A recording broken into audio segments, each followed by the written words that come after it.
thank you for this kind invitation. I'm going to start my presentation about irritable bowel syndrome, as we call it IBS, from diagnostic to treatment. So as a start will be the agenda, definition, epidemiology, pathophysiology, management, and at the end, some conclusions. As a start, it will be good to know for whom we are talking. So my first poll question is, are you pharmacists, GPs? I'm a gastroenterologist.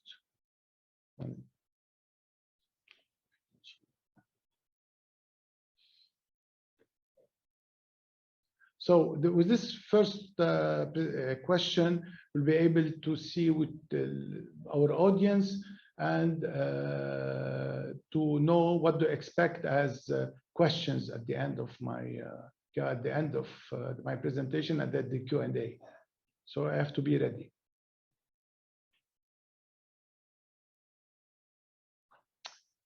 So we have 79 pharmacists, 50 GPs, 35 gastroenterologists, and other professions. Thank you. So my next question will be how you define your IBS patient. It's difficult to treat as a patient, difficult to treat as a disease, difficult to treat as a patient and disease, or it's easy to treat if we follow guidelines. And this question is made simply to see during our presentation the difficulty in treatment of these patients and these diseases.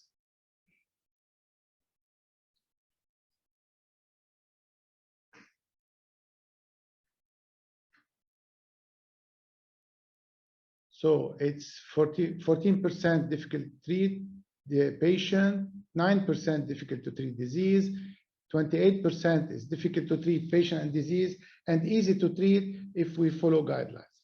So let's see if it's always the case. So let's start by the definition of IBS. IBS, according to Rome 4, is abdominal pain, which is the main symptom in IBS, which occurred more than one time per week during the last 3 months and associated with one of these or more than these two criteria: relationship with defecation, association with change in stool or stool frequency or appearance, and the onset of present less than 6 months before the diagnosis of IBD. And if we see this slide, we see the different type of what we used to call IBS before. Here we see that we have functional constipation and functional diarrhea, which is totally different from IBS. Once we have abnormal bowel movement, either by constipation or diarrhea, but only abnormal bowel movement without pain, with mild distension sometimes, it's no more classified as IBS. IBS, it's only when we have pain, and which is the most important symptom in IBS, associated with abnormal bowel movement, which could be constipation or diarrhea or the mixed type. So IBS-C, IBS-D, or IBS-M, how we define these subtypes of IBS, excuse me. If we have more than 25% of time we have diarrhea, we have IBS-D. If we have more than 25% of time constipation, we have IBS-C. If we have more than 25% IBS, we have more than 25% constipation and diarrhea, so it's a mixed type. And if we have less than that, we have the unclassified type of IBS. Let's talk about epidemiology. Epidemiology, it's a very frequent disease. IBS is a very frequent disease, and we see it in 10 to 12% of adults worldwide.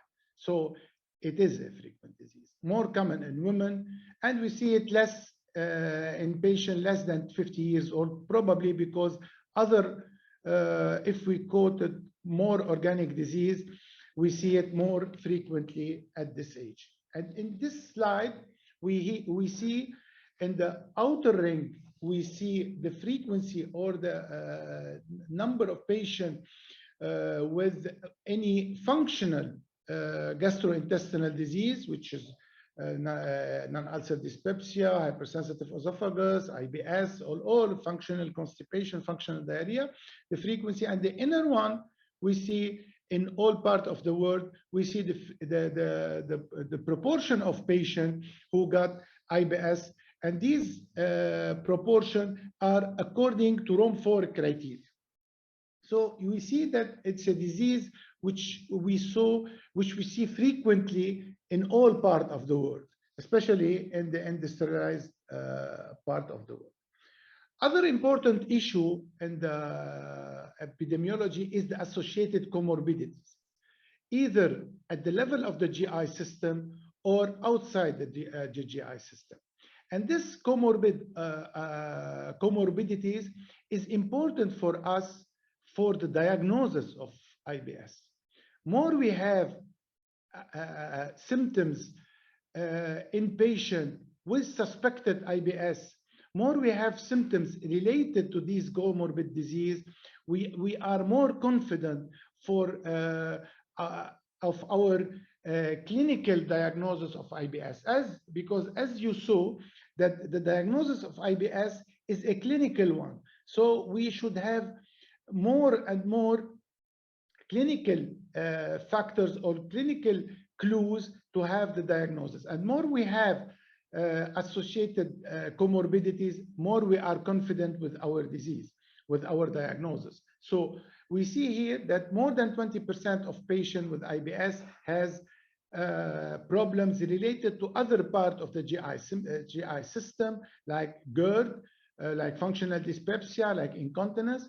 More than half of our patients have what we call fibromyalgia syndrome, which could affect later, as we're going to see, which can affect our treatment later on. And more than 10% of patients they have the chronic fatigue syndrome or other associated symptoms. And here we see the possible comorbidities could be associated with this IBS. At the psychological part, we have anxiety, depression, somatization, rheumatology, we have fibromyalgia, chronic fatigue, chronic back pain, gynecological problems, chronic pelvic pain, endometriosis, pulmonary, neurology, especially migraine and sleep disorders. So more we have from this comorbid diseases, more we are confident with our clinical diagnosis as IBS. And because this is a clinical, it's no more an exclusion diagnosis. During our interview with the patient, we should rule out what we call alarming features, which pushes us to go and search for other disorders. For example, if we have an intended weight loss, more than 10% during the last 3 months, blood in stool, even after the age of 50, even if we see hemorrhoids or anal fissure, symptoms that awaken the patient at night, the nocturnal symptoms, which are usually associated with more organic disease, fever, anemia, palpable mass on our physical exam, ascites, lymphadenopathy, and especially for patient who has less than 50 years old, chronic history of colorectal cancer, polyposis, or in certain part of the world, IBS or IBD or celiac disease. So if we have one of these alarming features, we should push our investigation and go beyond our clinical diagnosis of IBS. here we come to my third question. In your practice, do you rely only on your clinical, or you have to do some tests because the patient is asking for to do endoscopies, lab tests and endoscopies, or none of the above? And this is an important question because usually in our private clinics, usually it's difficult to accept a clinical diagnosis only by these patients. So can we always follow the guidelines and stick to our clinical diagnosis? Let's see what will be your answers. So the third of the patient will accept our clinical diagnosis. The third will go for other tests and endoscopy, and we have 7% which are none of the above. So usually it means we only third of our patient will accept our clinical diagnosis and don't push us to go for further investigation. As a pathophysiology, it's always the altered gut, brain-gut axis interaction. So this is the main reason, our main cause of our IBS. Besides this, we have other peripheral problems, which could be the food hypersensitivity, altered microbiome, increased mucosal permeability, altered mucosal immune function. All these could be a target for what we call a peripheral treatment for IBS. The other part is the visceral hypersensitivity, which plays one of the important role on our presentation as IBS, because it could explain part either if it's central sensitization or peripheral problem, which could explain why our patient could have this important pain, despite that sometimes we don't have a cause for this exaggerated answer or response of the patient for the pain.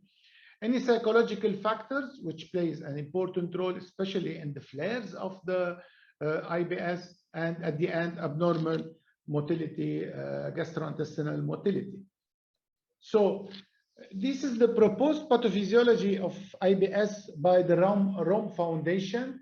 As a start, during our young age, we can have genetic factors or environmental issues that could predispose us to have this problem, and such as abuse history, genetic factors, acute gastroenteritis, recurrent acute gastroenteritis, especially in the region where we have problems in the water that we have, and any other precipitating factors which evolve to the abnormality or at the level of the brain-gut axis, with an abnormal central processing of sensation, which called central hypersensitivity, psychological disturbance, which could be the most important part, and or it could play an important part in the pathophysiology of the disease, GI disturbance, visceral hypersensitivity, either central or peripheral, immune dysfunction, with the relationship with the microbiota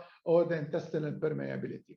So the patient at this to this level is predisposed to have IBS, and then it will come the triggering cause or triggering factor for the symptom, which could be the food or any stress-related disease, and at that time we have symptoms and we have the consultation that the patient will come to us. So at the end, we see why certain patients they try to avoid foods because they thought, no, this is the reason for, or going for the stress issue.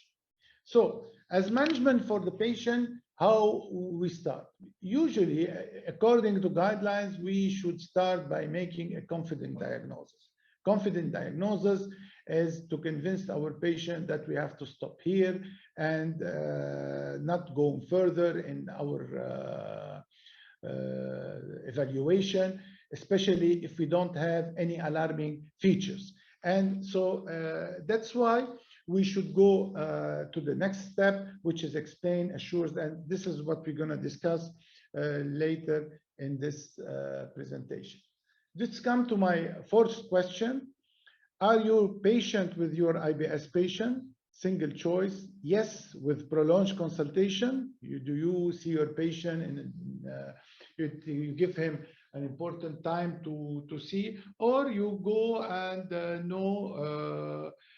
you prefer other organic disease like IBD, or for a patient with more difficult presentation. So it is good. 3/4 of our up to 80% of our audience take their time and with prolonged consultation. The other one-fifth prefer other pathologies. Now I'm going to propose to you the roadmap for the management or the treatment approach in taking care of these patients. This is what we call reset treatment approach. R stands for relationship between the physician and the patient. E for education, S for symptoms, E exacerbation, and T for target. Definitely, we should be patient with our irritable bowel syndrome patient. This is very important. Let's start by the R. Establishing a relationship between the physician and the patient is we should have an active listening for the patient and see how he is seeing the disease, and communicating with him in non-judgmental patient-centered manner, and especially understanding the illness, how the patient is seeing his illness and his beliefs and concerns. And this is an important part when we have to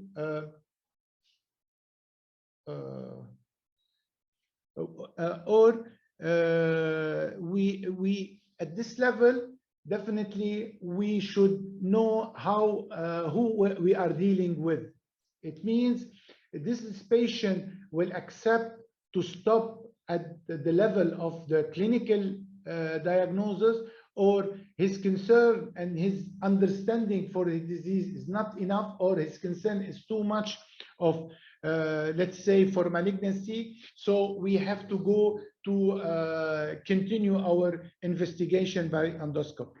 Usually our aim is to decrease the use of healthcare services, especially to calm down a little bit the anxiety of the patient, not to putting him on the instability of waiting for the results of any exam that we search for. Because usually, if in the absence of our alarming features, definitely we don't need to go exceptionally in certain part of the world where we have very frequent celiac disease, let's say. We don't have to go and search for any kind of disease.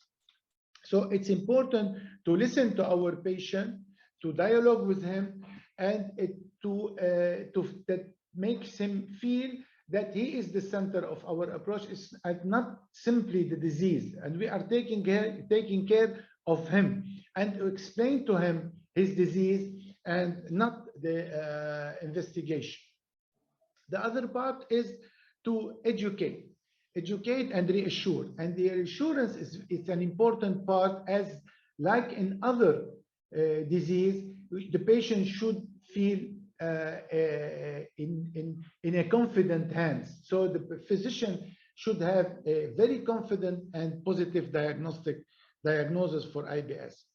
And one part in this educational part is to explain to our patient that IBS is a real disease. It's a real condition. It's not, he is not a fool. He's not a stupid guy, and that's why he has IBS. No, this is a real condition. We have a lot of scientific data and scientific evidence about this disease. So it will make him more comfortable in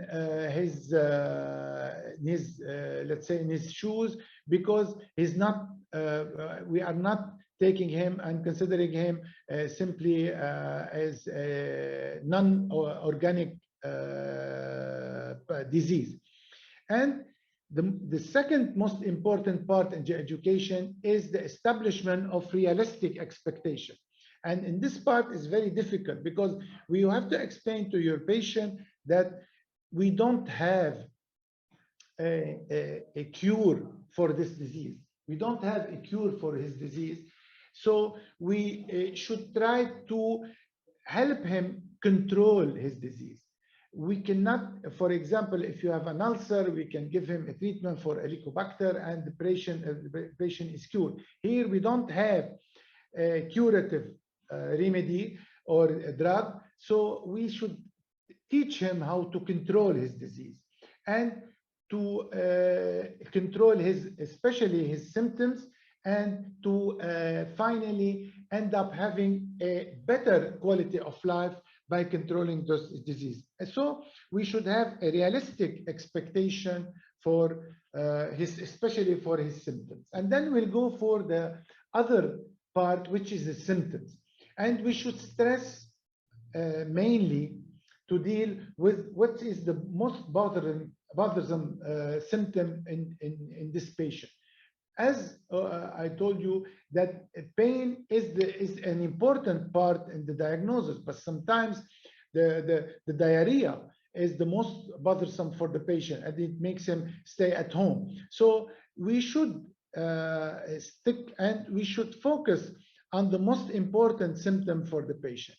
And don't forget that because we have other comorbid disease or symptoms, so we have to search for these extra-intestinal and extra-intestinal symptoms, because it could have some impact later on our treatment.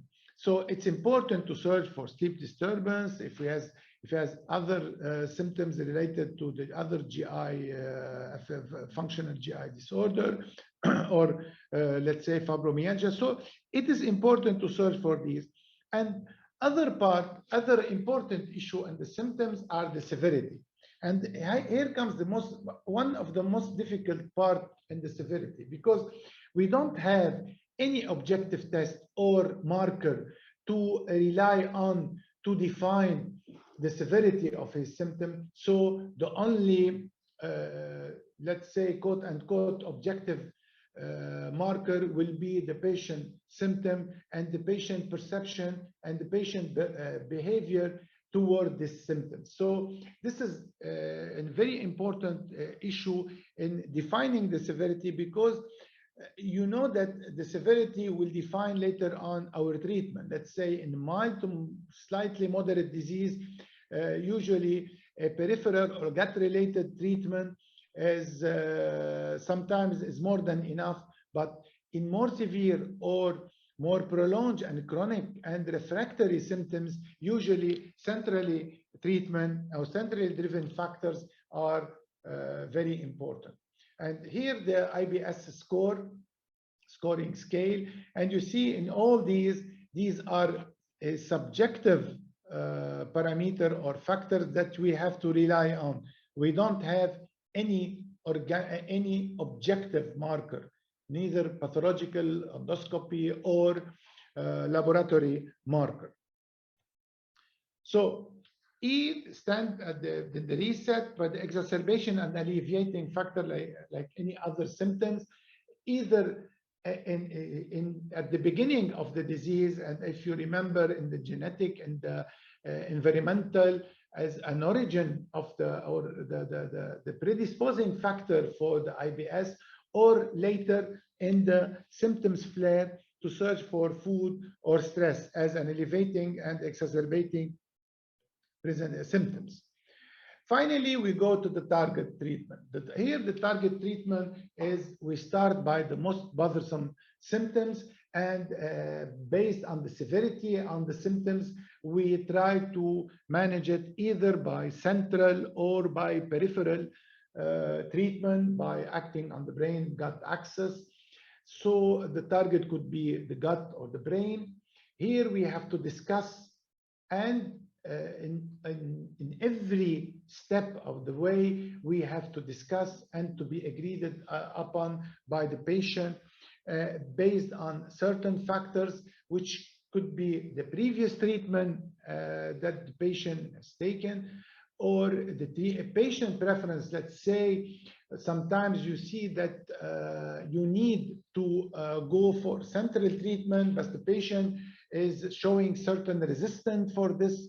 So we should negotiate with the patient, and sometimes against our will, usually we give him some time to start by his preference, and then the final factor is the physician experience and the preference of certain medication. Here a slide where we see all these that we talked about.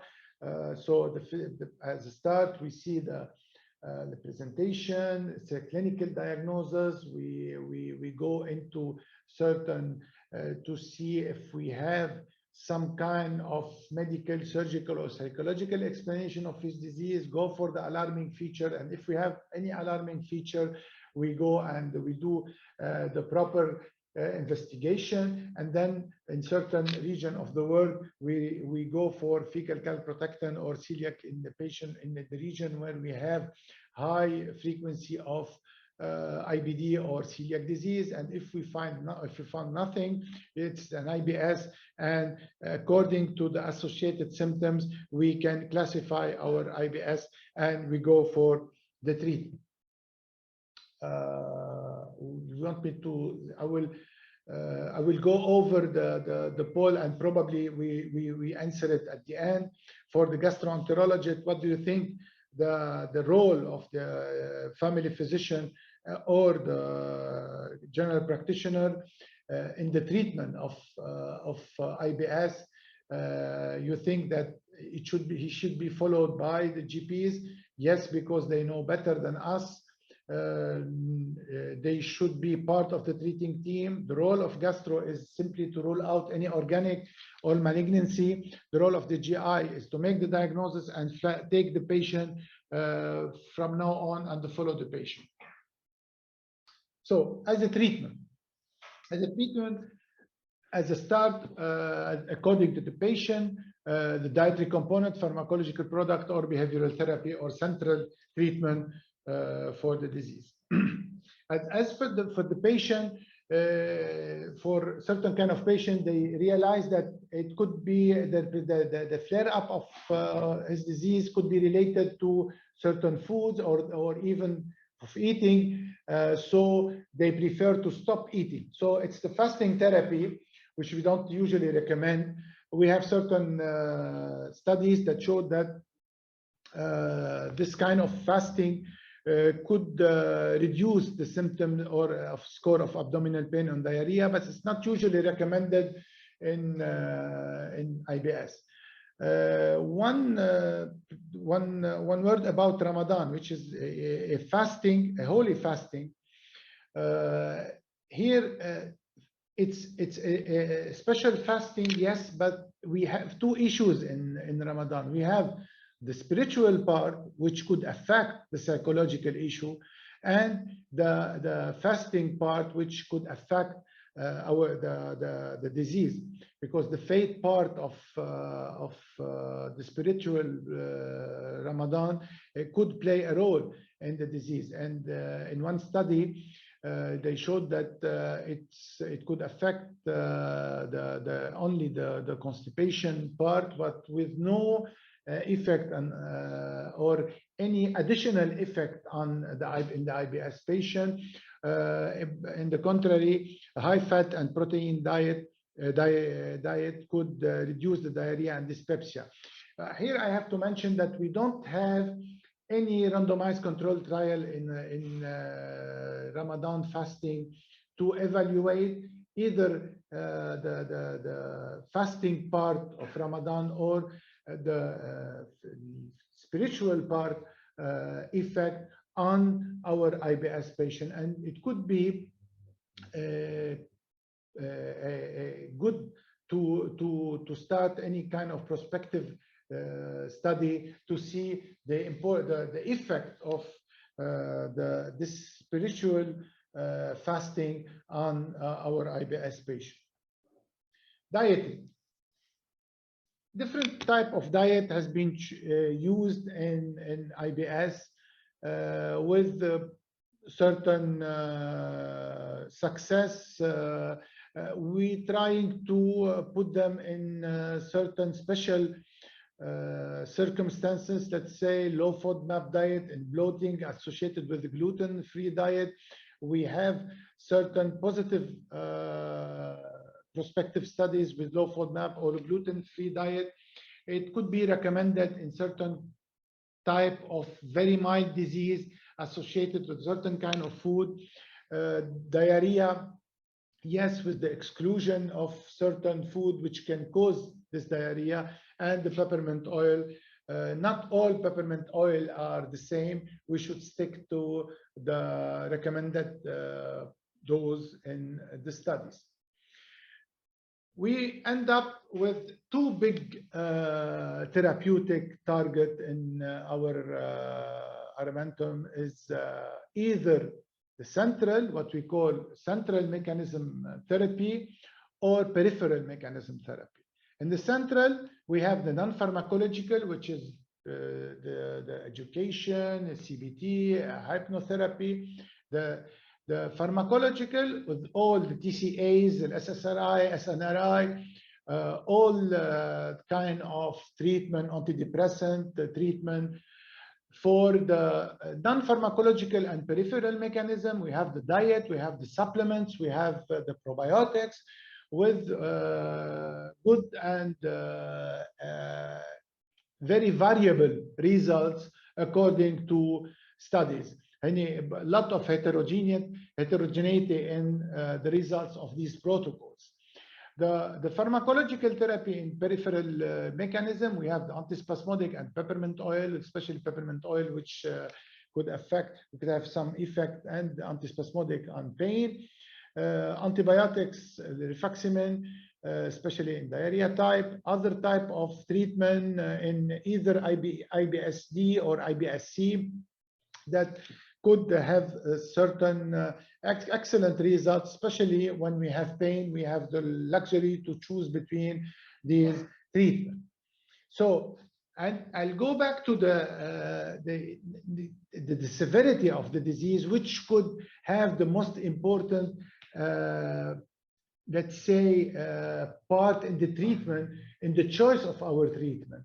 So as I told you, in mild to moderate, and especially in very mild, light, let's say light symptoms, probably the peripheral, especially diet, low FODMAP or gluten-free diet could have some effect. And if we have other bothersome symptoms, we can go for symptomatic treatment like anti-diarrhea if we have diarrhea, fiber, bile binders, bile acid binders, probiotics, and diets.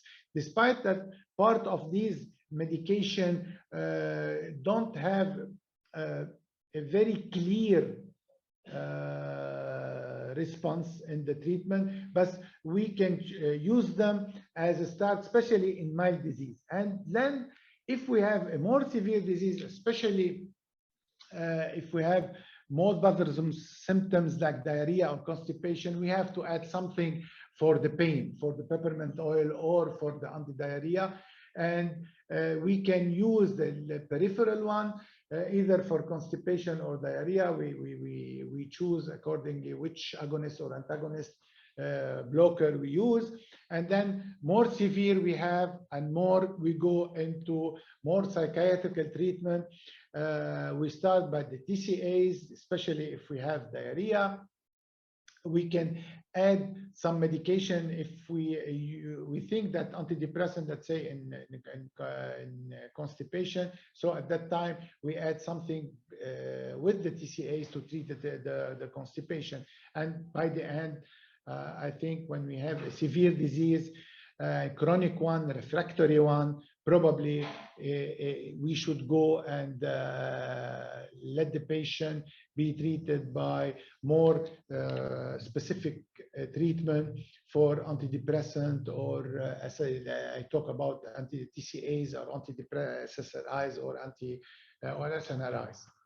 So here in this scheme, I show you that if we have a very mild disease, so any kind of treatment, very light diet, rifaximin, or some even H1 blockers could have some effect. And more we go into severity, more we use more centrally acting agent, which should have more efficiency in the disease. And even in the centrally acting drug or centrally acting management, even the severity will dictate our choice for the treatment, from a simple education if we have a mild disease to even combination of one or two drug therapy, psychological drug therapy in more severe and refractory IBS patients. Here, I'll show you the scheme of IBS treatment. We start by the clinical diagnosis. So we go for the reset system. We develop a strong physician-patient relationship, and then we go for the predominant symptom, either diarrhea, pain, diarrhea, or mixed IBS. And you see, because this is IBS, treatment of pain should be there. And you see that always we have in different part of predominant symptom, diarrhea or mixed or constipation, you have the antispasmodic, because as we saw that pain is the most important symptom, despite the fact that it couldn't be the bothersome symptom, but it's the most important symptom to make the diagnosis. So the treatment of pain should be the most should be there for in our scheme for treatment. And for constipation, you see that linaclotide, lubiprostone, or plicanatide, which is the agonist for the receptors, even for GCC or the chlor channel. And then if we fail with the IBS, a diarrhea type, we go for the psychotherapy. Here, because this constipation, sometimes we don't start by the TCAs, but certain recommendation will recommend, if the pain is important, we go for TCAs, and you can add something for the diarrhea, ondansetron or laxodine, to help treatment of the constipation induced by antidepressant. So if we have diarrhea type, you go for rifaximin, eloxidine, bile sequestration, bile acid sequestration, cholestyramine, and make sure that you don't have any other drug, more important drug, that it could be chelated by bile acids. And in mixed type, usually we start by the most important, either diarrhea or constipation, or we combine two medication. I'm going to skip the poll to avoid any, and I will go back at the end as conclusion.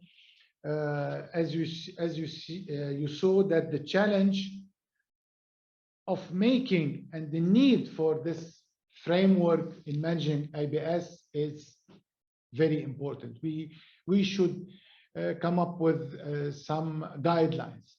But the difficulties with these guidelines is in the IBS being a very complex chronic condition, and it could be associated with other comorbid pathologies. So it makes it difficult to try to put one guidelines for this disease. And because this disease has a substantial burden, so the patients are at risk of having mental disorder as a cause for this disease, and it could be secondary for the burden of the disease. And in this matter, we, in our institution, with the collaboration of our psychiatric department, we are trying to put, and we are in the process of a prospective study to see to evaluate the personality, or to evaluate our patient with IBS as a start, and then trying to select the patient with mild disease with whom we give peripheral, and then re-evaluate to see if this is the patient, if this is the burden of the disease, if the patient has this, let's say, mental problem or mental personality or mental disorder, you can name it whatever you want, or it's the mental is still there, and probably to see how we can deal with this mental issue to try to avoid the progression of the disease or this becoming more severe, and to see in severe cases how we're going to start with this patient. This is a prospective, and if anybody will be interested to be in this study, you can send me an email and they can send you a whole protocol. So I will stress on the physician and the strong relationship that we have to build with our patient, like any other organic disease. But in this patient and this disease, remember, we have special patient. So this relationship should be strong. We should show some confidence, and we should plan our treatment with the patient, and to especially be patient with our patient.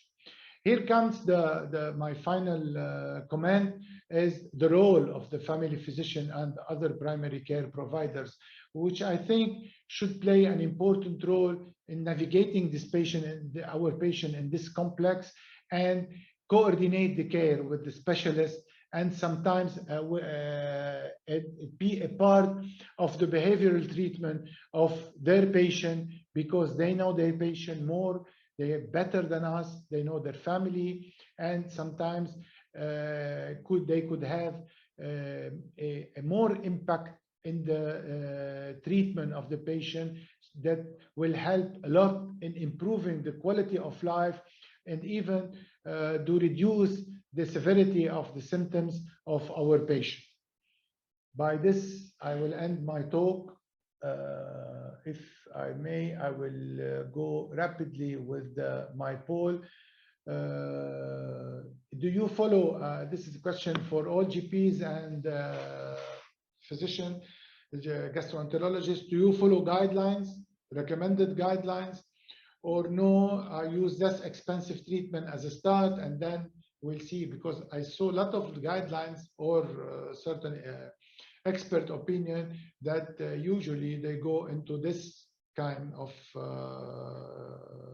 practice.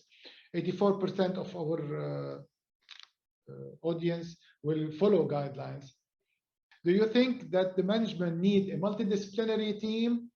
No, I follow guideline. It's more than enough for me. Yes, especially in severe cases. And I think from the beginning, we need a multidisciplinary team. This is my opinion. Let's see what will be the opinion of our audience.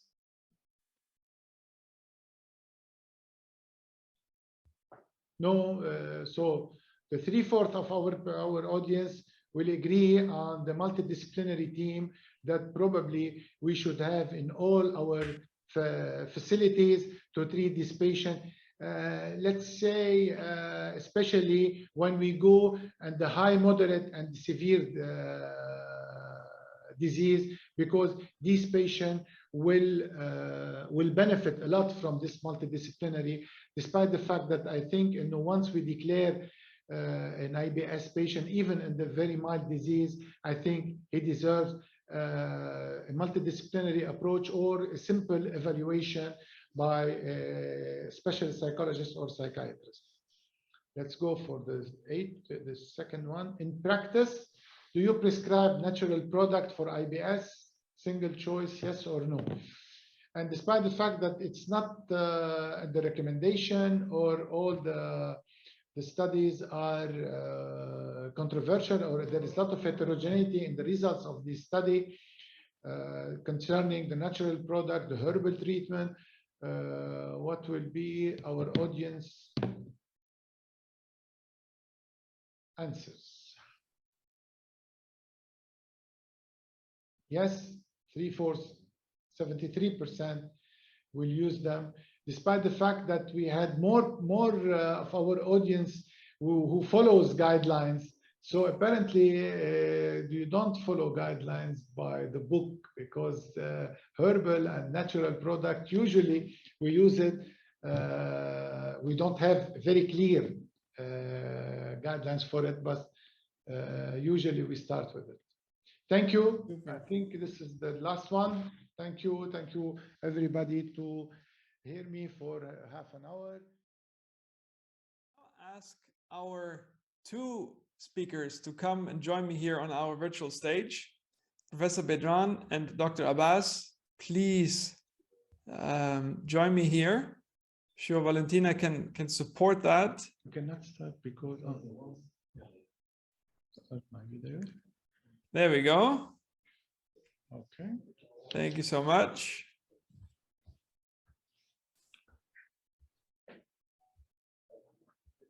Oops. And we're still waiting for Dr. Abbas.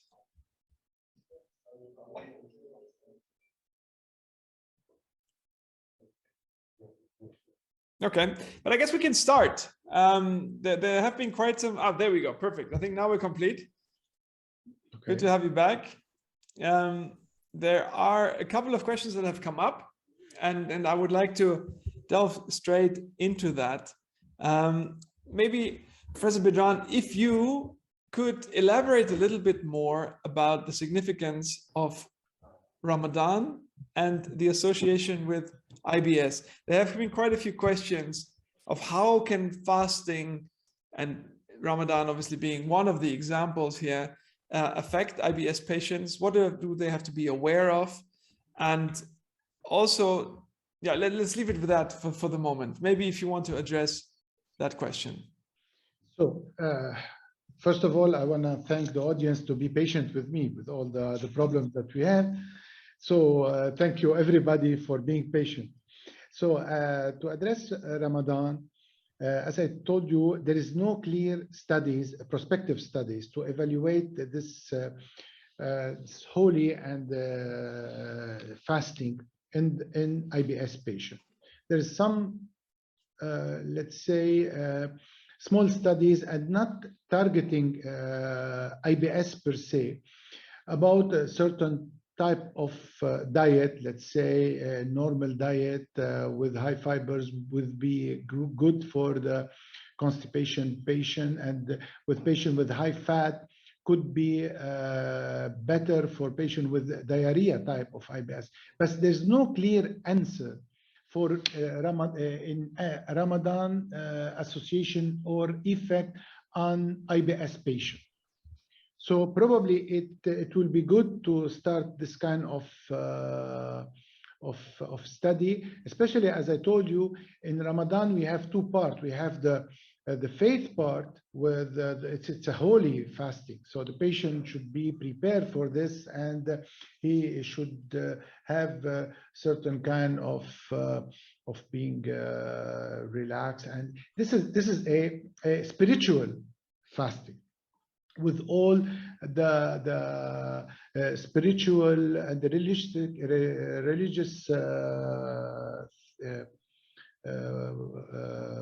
ritual that we see in Ramadan. So probably it's good to assess this part and plus the fasting in Ramadan, but there's no clear studies in Ramadan in IBS, especially in IBS ROM4 type patient. Maybe following up on that though, are there any particular recommendations that you would like to put out there on how to behave during Ramadan, maybe when it comes to nutrition or any other fields that may help people with IBS? So the problem here, because the absence of, let's say, any studies, a prospective study, so we cannot give certain recommendation. Here we go back to how to treat patients with IBS. Okay. In general, let's say, taking care, for example, if the patient has constipation, so he has to increase fibers, not too much, try to help himself with certain kind of medication that will help him in treating his symptoms, especially with the change. And one additional thing, there's the change in the eating habits that could affect the patient. But do we have to stick to the guidelines? I think in the absence of special or prospective studies, we cannot stick to guidelines. We can, let's say, try by starting by the medication, which could affect the symptom, which is most important, the bothersome symptoms in the patient. Let's say if he is bloated, try to modify his diet, add something to relieve his bloating, some charcoal, let's say. If he's constipated, probably some association, charcoal with senna, or treat increased fibers. And especially in region when we have these combination drug, we have the luxury to have this combination drug. Sometimes we are off-label, off guidelines, not off-label, off guidelines, and try to use these medication as combination. Let's say patient with pain and bloating, you can give him something with to antispasmodic with something to relieve the bloating. In constipation, you can add senna with something charcoal. Let's say like example in eucarbone, we can treat bloating. So basically, you go for the symptoms. Okay. In IBS. Dr. Abbas, maybe also around fasting here. What are the factors that may increase dyspepsia during fasting time? As you know, that eating meal is a key factor in the occurrence of symptoms during functional dyspepsia. The factors that are significantly associated with functional dyspepsia are eating behaviors, regular meal patterns, and moderate to fast eating rates. Concerning dyspepsia in Ramadan, no strong studies available until now, but in one study published by the Iranian team in 2017, showed that dyspeptic patients can fast during the Ramadan, but they are advised not to consume large volume meals in iftar and suhoor. Okay. Thank you so much. Maybe going back to a very particular question here, Professor Bedran, and moving away from fasting, which is just around the corner, but there's also some other questions here. Professor Bedran, do you think that in IBS-D, so diarrhea, of course, do you think that lab tests such as IgA, anti-transglutaminase, and calprotectin levels in stools should be performed in order to rule out associated or other diseases such as celiac disease or Crohn's disease? My answer is yes, in region where it's very common to have, let's say, we have an increased number of patients with, let's say, celiac or IBD, let's say in North Europe. So definitely it's one of the first diagnostic tool to rule out any IBD or celiac. But in region, well, it's not that frequent. We can always ask for these tests, but is it a must? Some recommendation, because it's coming from Europe, where it's more frequent, this disease, recommend for the use of calprotectin and anti-transglutaminase. But here we should open a bracket, because anti-transglutaminase, if it's negative, it's not an exclusion diagnosis test. So basically, using it, it's not against recommendation. But is it that frequent in Lebanon in the absence of any other symptom? Let's say if we have extraintestinal manifestation of IBD, let's say joint pain or back pain with the suspicion of ankylosing spondylitis, definitely you have to go for calprotectin. But in the absence of these symptoms, and simply you have all the criteria for IBS, in our region, I think my answer, this is something I don't do frequently, unless the patient is coming frequently to see me and he has been through all the medication and is not that good. And I go back with no alarming feature. It's very important. Okay, thank you so much.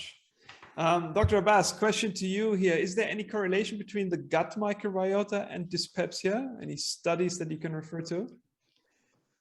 Of course, the gut microbiota plays a very important role in our health by helping the control digestion and modifying our immune system, as many other aspects of health. Any imbalance of unhealthy and healthy microbes may contribute to such disorders. In terms of dyspepsia, the studies are highly suggestive for a possible role of microbiome in the pathophysiology of this disorder, but much studies are needed. Okay, so we're still at the beginning there of finding the way forward. One question here that often concerns us also, and often comes up, is the question of how do you decide whether you have failed with IBS management? When do you think, when do you say, okay, we cannot go any further? This is where we stand, Professor Bedran. So the problem with IBS is the severity of symptoms. If it's a mild disease, we have no problem. We always manage to treat this patient. When we go for refractory patient, and this is the difficulty, here I think will be the perfect role of the multidisciplinary team. And refractory or failure, there's no failure in IBS, because failure, it means we have to take more severe action, let's say action, surgery or something like this. It's no more, it has no place in IBS, and especially it can be harmful in patient with IBS. So basically there's no thing that we call failure. There are refractory patients, and at that time these refractory patients are the probably should be more treated by psychiatrists, and sometimes they are difficult to treat, and they have to combine medication for I'm talking about psychiatric medication or non-drug, let's say non-pharmacological. So these patients are refractory. This is what I prefer, that we say not failure, refractory patient. Yes, these patients exist, and it's we have a lot of studies on these patients, because it could represent 10% of our patients easily. Okay. Thank you, Dr. Abbas. I'm sure this question, I mean, actually also came into you, Dr. Bedran, is always probiotics. Where do you stand on probiotics in your respective fields? I mean, maybe towards IBS, Dr. Bedran, if you would like to start, and then dyspepsia. What is your view? If we're gonna go according to guideline, AGA guidelines usually recommend against the use of probiotics, because there's no sufficient data for it. But if in the same review, if we go for the introduction, we see that 1/4 of our patients, especially in constipated IBS-C, they don't use the treatment, the FDA-approved treatment. Excuse me, the 1/4 use the FDA treatment because they are expensive. So at that time, we have to ask ourselves the same question that we see all and over, because do we follow recommendation? Do we follow guidelines? The guidelines is there. Yes, we have to follow guidelines, but there's a lot of guidelines that start by something which has no side effect, such as probiotic and herbal, despite the fact that we don't have sufficient data or data against to use it. We can always use it. We can see after, let's say, 10 weeks, if there is no success, we can shift, because we are dealing with a disease with no, quote unquote, no complication, no organic complication. And if the only problem that we can encounter when we delay a little bit our treatment is to have this burden, this mental disorder burden, it could be a slightly increase with no, let's say, dangerous increase. So basically, we can always have time to use exercise, to use good sleep, to go for probiotics, to go for antispasmodic. And even if you see the recommendation for antispasmodic is a little bit confusing. So basically, beside the FDA approved, we don't have a solid data, but all the guidelines will say go for something with no side effect. Try it, especially in mild disease or an early moderate disease, moderate IBS. And if no success, you always have time to change, to go for something, to try another treatment.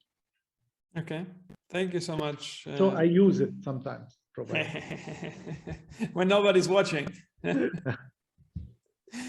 Dr. Abbas, would you like to comment on probiotics and the relationship to dyspepsia? I mean, the topic of your lecture.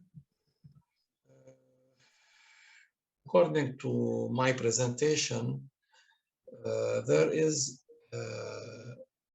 a possible role for herbal remedies that may be of some benefit for functional dyspepsia.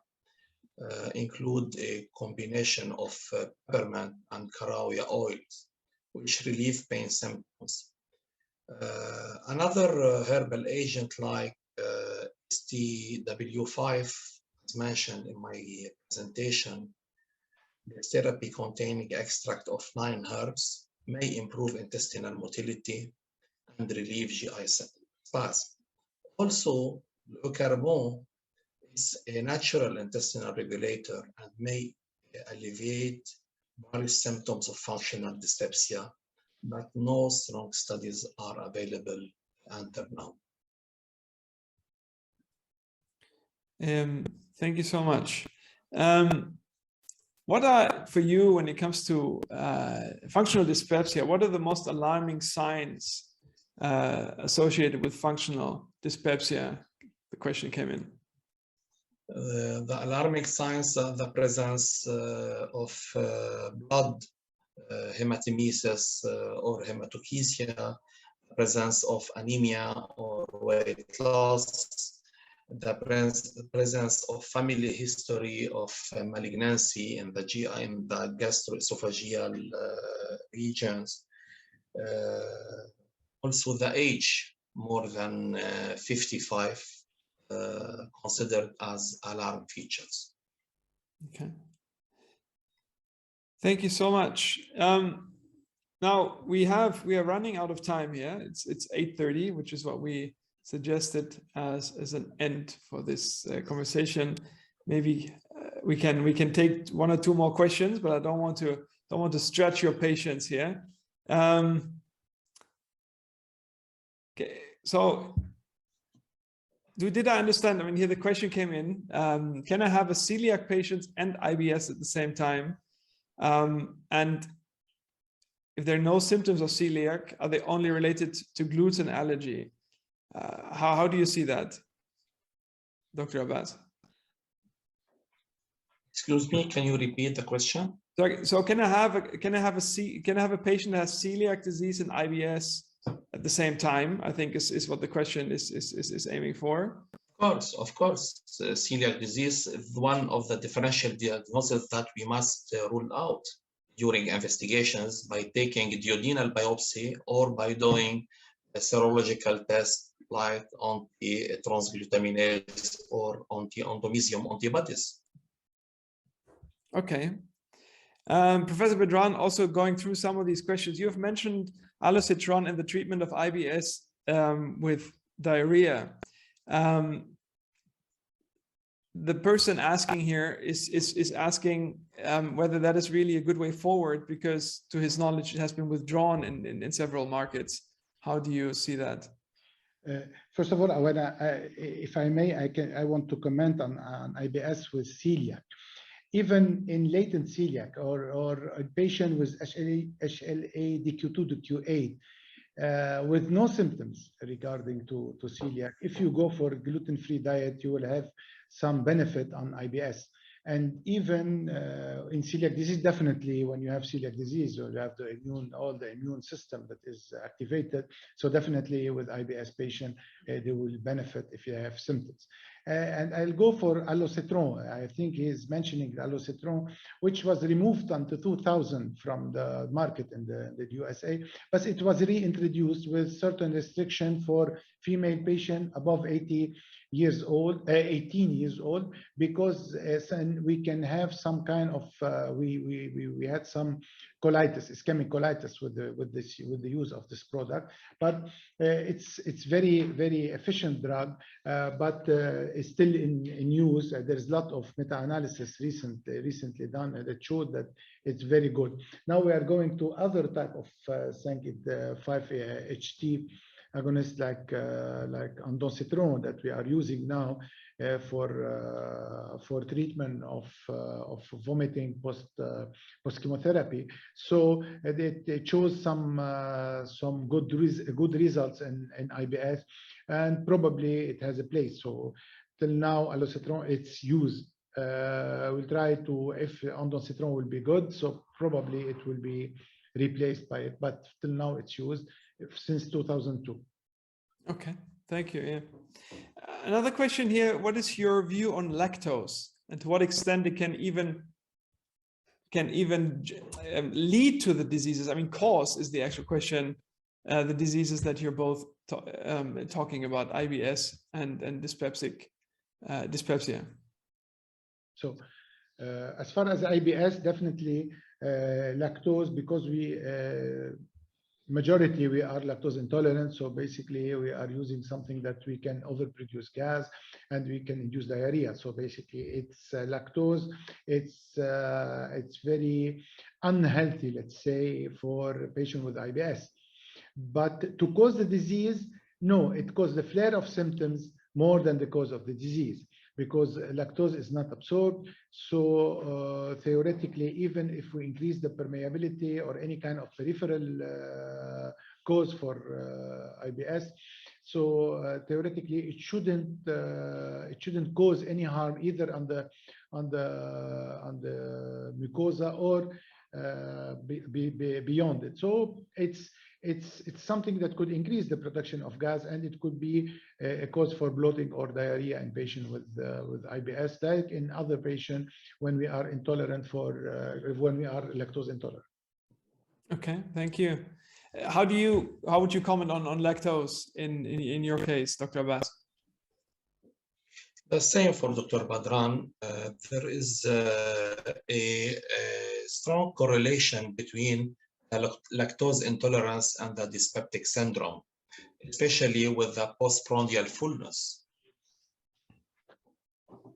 Okay, thank you so much for that add-on.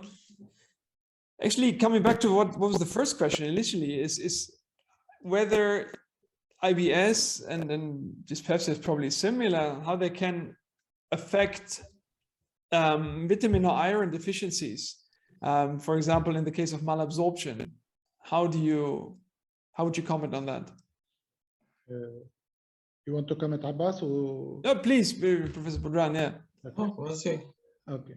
So in IBS patient, we don't have a problem of malabsorption. So theoretically, we shouldn't have any iron deficiency. So if we have an iron deficiency, at that time you have to search for a cause for it. So sometimes iron can induce certain kind of diarrhea when we take the iron. So it's a drug, it's a side effect of the drug. But the iron deficiency or any malabsorption, it's not related. It couldn't be related to IBS, because in IBS, theoretically, we should have a normal mucosa. If not, we should go for organic disease. Dr. Abbas? The same mentioned by Dr. Bedran. We don't have in dyspepsia any structural disease, so no malabsorption. The only risk factor, the presence of H. pylori, that may decrease the absorption of iron in dyspepsia. But in this case, we cannot talk about functional dyspepsia. We can talk about H. pylori associated dyspepsia. Super. Thank you so much to both of you. Thank you so much for your time and your insightful lectures. I would like to close here and really thank you for your time. I enjoyed myself, and I hope all of you here in front of the screens did as well. I hope you did, Professor Bedran and then Dr. Abbas. And I very much hope to see you again very soon, virtually or in person. Thank you so much for your time. Thank you very much. And thank you for your patience, especially.